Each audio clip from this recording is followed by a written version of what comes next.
Gandang umaga guys. Ito ay kumain kami dito sa Inasal. Ito, ginutom kami kasi tanghali na. Haba ang pila dun sa ospital kaya kumain muna kami. Ito guys, ito yung in-order ko. Maraming kumakain dito guys.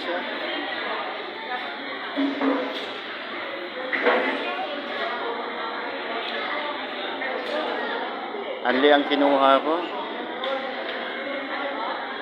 Yan guys, kain tayo guys.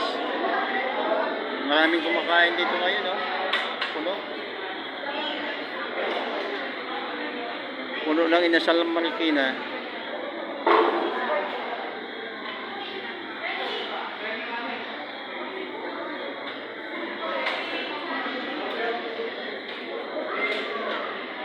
May baon pang yung mais, dilaw na bigas, red clove.